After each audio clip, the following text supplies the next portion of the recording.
ครับมาเลยจ้า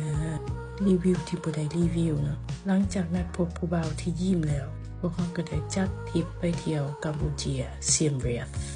ของเดือน11ของปีที่แล้วซึ่งการไปด้วยยนต์ขั้นตอนการเข้าประเทศเขาสำหรับคนลาวแม่นเข้าฟรีวีซ่าอยู่ได้31วันเข้าไปปุ๊บตม.ก็ยิ้มแย้มแจ่มใสดีก็ได้เอิ้นแท็กซี่เนาะแท็กซี่อยู่นี่ค่อนข้างแพงแล้วก็สกุลเงินเขาจะใส่เป็น2สกุลเป็นสกุลลีฟแล้วก็ดอลลาร์มือเล็กเขาก็อยู่พักผ่อนหย่อนใจมือต่อมาเขาก็เซารถจักรไปอังกอร์วาดซึ่งเขา2คนก็ลืมศึกษาข้อมูลมาว่าต้องได้ซื้อปีกเขาออนไลน์ก่อนเนาะงานนี้จึงจัดไปเลยหนางานจ่ายสดเกือบบ่พอนะพูดละ$60หลังจากได้ตั๋วเขามาแล้วพวกเขาก็เข้ามาอยู่ในบริเวณวัดหรืออังกอร์วัดเนาะซึ่งเขาไปตอนเช้าถือว่าบรรยากาศดีหลายงามหลายเขา2คนก็เลยลองสร้างวีรกรรมนำกันเนาะโดยการขึ้นไปอังกอร์วัดสูงสุดไปนั่งกินข้าวอยู่เทิงหันแล้วก็ผู้ดีมีไกด์ผู้นึงเอิ้นมาเนาะว่าพวกเจ้าไปเฮ็ดอีหยังเทิงหันลงมาเพิ่นว่าบ่ค่อย2คนก็บ่หยุดเนาะกินต่อกินจนแล้วเนาะผู้ดีไวโตทันก็เลยว่าแล้วก็ลงไปซะที่ประหลาดใจที่สุดเขาเจ้าคิดว่าข่อยเป็นคนกัมพูชาหน้าข่อยมันคือปานนั้นพุ่นว่าบางคนก็ว่าข่อยเป็นฟิลิปปินส์บางคนก็ว่าข่อยเป็นเวียดนามหลังจากลงมาจากอังกอร์วัดแล้วเนาะพญาใหญ่เพิ่นก็ได้ลิ้นกับลิงข่อยสงสัยที่สุดเป็นหยังลิงมันคือใหญ่แท้แต่ว่าก็น่ารักดีเนาะผู้คนน่ารักเป็นมิตรแต่เรื่องค่าใช้จ่ายค่อนข้างแพงหลังจากนั้นเฮาก็พากันไป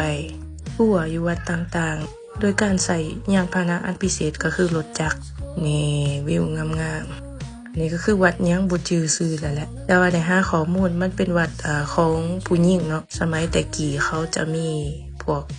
วัดต่างๆที่แตกต่างกันมีสไตล์ที่แตกต่างกันเนาะตัวนี้เขาจะเห็นเป็นทางกลางจะเป็นวัดใหญ่หลังจากนั้นจะเป็นวัดน้อยๆเป็นสัตว์ลงมาเนาะถ้าเขาไปเบิ่งข้างในมันจะเป็นประตูหรือว่าเป็นกำแพงแต่ละสัตว์เนาะอันนี้ถือว่าเป็นวัดใหญ่อันดับ2รองจากอังกอร์วัดเนาะเรา2คนก็ได้ทำการขี่รถอ้อมหอบหนึ่งเพื่อชมวิวทิวทัศน์เพื่อเบิ่งลักษณะศิลปะก่อนที่จะทำการเข้าไปเนาะมื้อนั้นเฮาก็ไปสำรวจประมาณ50บ่ฮอด50แต่ว่ารวมทั้งหมดวัดที่อยู่ในคงเขตน่ะประมาณ50วัดเฮาไปก็สูงสุด10นักท่องเที่ยวก็ค่อนข้างหลายเนาะส่วนหลายจะเป็นคนต่างประเทศอันนี้ก็คือวิวรอบๆที่เราเห็นมากที่สุดก็คือบรรยากาศคงเขตนี่ค่อนข้าง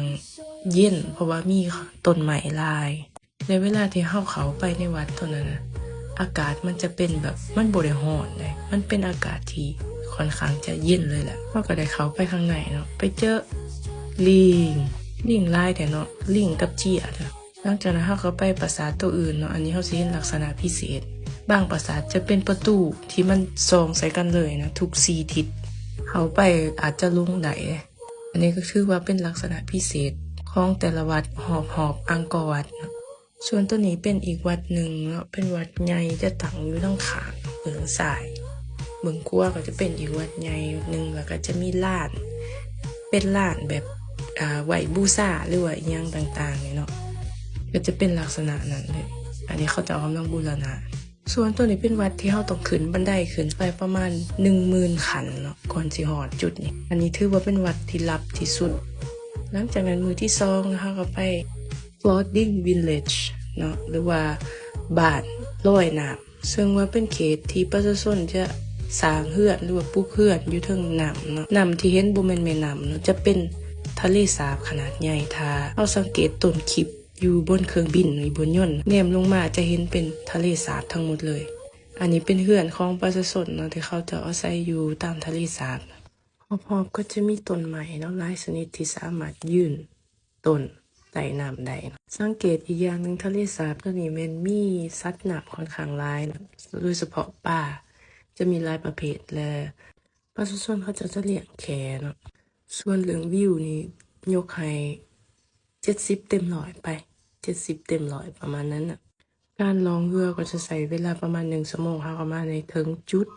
ที่ว่าเป็นจุดฮอดทะเลสาบขนาดใหญ่มหึมาเลยเนาะแนมเบิ่งดีๆเนาะแนมเบิ่งด้วยสายตาเขาอาจจะคิดว่าเป็นทะเลบ่แม่นทะเลสาบ ที่จริงบ่แม่นทะเลสาบเนาะเป็น The Lake ขนาดใหญ่ซึ่งว่าเฮา2คนก็ร่วมกันว่ามันอาจจะมีแขอยู่หั่นแท้ๆก็สิมาฮอดจุดนี้ได้เนาะเฮาเองก็รู้สึกภาคภูมิใจหลายที่เกิดเป็นคนลาวเนาะเฮาบ่ได้อยู่แบบเขาเจ้าเนาะเขาเจ้าต้องอยู่เทิงน้ำแบบนั้นเนาะ